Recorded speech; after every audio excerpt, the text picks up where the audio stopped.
Stop scrolling. You are looking at the exact moment the Olympic spirit turned into a full-scale street war. Protesters are literally launching explosives at police in the middle of Milan. And this is just the beginning of the chaos surrounding the games. What they need to do is not fall into the trap that's been laid for them in Minneapolis, and that is to make this visually as messy of an operation as possible. And I think they fell for that hook, line, and sinker. They got Customs and Border Protection and ICE involved in components of ensuring the calmness of protesters, the recognition that immigration laws were going to be enforced no matter what. And I think they went a lot further than what they should have been doing, which was focusing on the targeted operation for the public safety and national security threats that are in the country illegally. Wait, did you catch the pure irony in this moment? You're watching a group of protesters absolutely destroy a vehicle because they think it belongs to law enforcement. But look closely at the guy screaming inside. He's actually one of them. He's holding up his own protest sign, desperately trying to show his allies that they're attacking the wrong person. It's a perfect example of how quickly these high-tension situations descend into total blind panic. You can see the confusion on their faces as they realize they just trashed a friend's car. This kind of friendly fire is happening more often than you'd think when emotions are running this hot. It's almost like the adrenaline completely wipes out any ability to actually look at who is standing right in front of them. Pay attention to the guy in the black hoodie on the left. He doesn't even stop when he sees the sign. That's a total lack of situational awareness right there.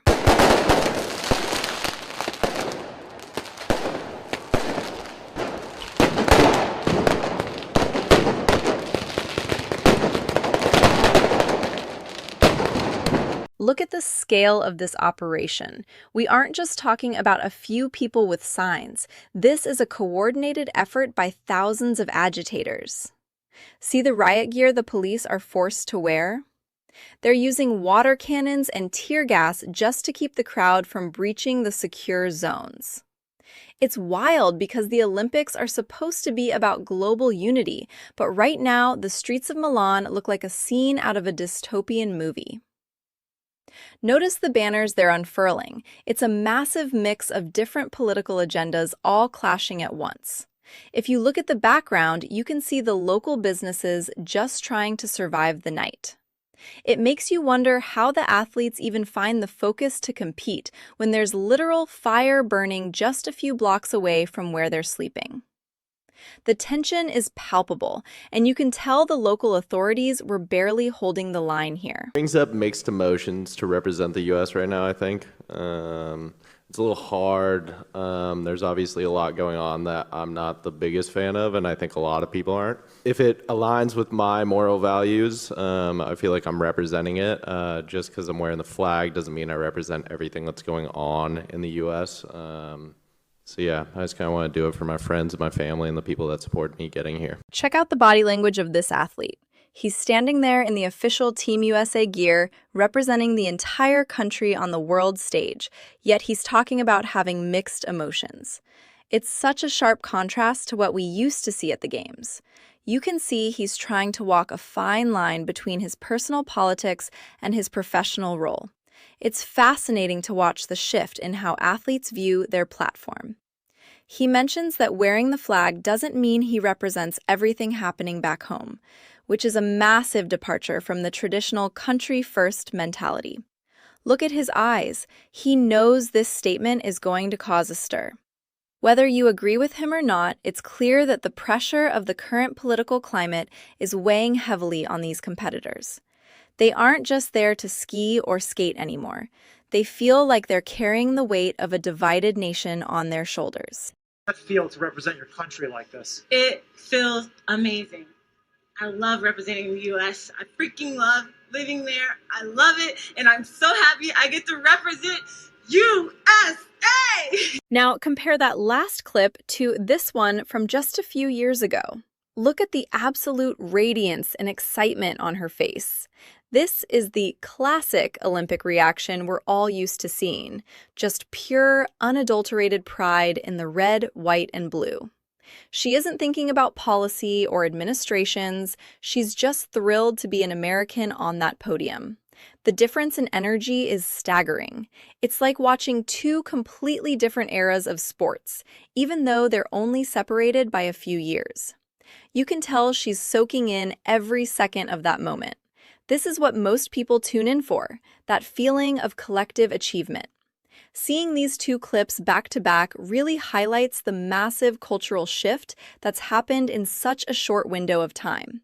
It's a complete 180-degree turn in terms of how the athletes choose to use their limited time in front of the cameras. Yeah, it's been a hard time for the community overall under this administration. It isn't the first time that we've had to come together as a community and try and fight for our human rights. And now, especially, it's not just affecting the queer community, but many other communities. And I think that we are able to support each other in a way that we didn't have to before, and because of that, it's made us a lot stronger. I hope I can use my platform and my voice throughout these games to try and encourage people to stay strong in these hard times. Here we go again with the platform talk. This figure skater is going deep into the struggles of her community, specifically calling out the current administration. It's a bold move to make while you're mid-competition. Watch her hands while she speaks. She's very calculated and intentional with her words. She's essentially using the global spotlight of the Olympics to broadcast a specific domestic message. It's interesting because while she's talking about how hard things are, she's literally standing at the pinnacle of her career in a high-budget international event. It creates this very strange juxtaposition. You can see she's trying to be a voice for people she feels are being ignored. However, in the age of social media, these clips travel fast and often end up being more talked about than the actual skating performances. It really shows where the priorities have shifted for the modern Olympic athlete. We are about 3 weeks from moving out of the United States and to the Netherlands. And one thing I've noticed on social media is the sheer number of people who are talking about moving. There is a mass exodus going on because people see what's happening and the cost of living and the quality of life going down, and all of the reasons that I've been talking about, other people are now seeing, and they're starting to make their arrangements. The visa groups I'm in and the Move Out of America groups that I'm in on Facebook have been blowing up. So many new members. This is part of a growing trend you might have seen on your feed lately, the Leaving America vlog. This couple is claiming there's a mass exodus, and they're moving to the Netherlands for a better life. But if you look at the details they're sharing, it's not as simple as they make it sound. They talk about family-friendly policies, but they're also facing 50% tax rates and a massive housing crisis over there. It's a grass is always greener situation that's going viral. Notice the urgency in her voice when she talks about the Facebook groups blowing up. It's a very specific echo chamber. While they're painting a picture of a country in decline, the reality of moving abroad is hitting them hard with visa rules and financial strain. It's a fascinating look at how digital communities can influence people to make massive, life-altering decisions based on a specific political narrative. What do you think? Is the Olympic spirit dead or just evolving?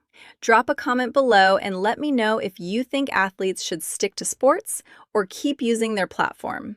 See you in the next one.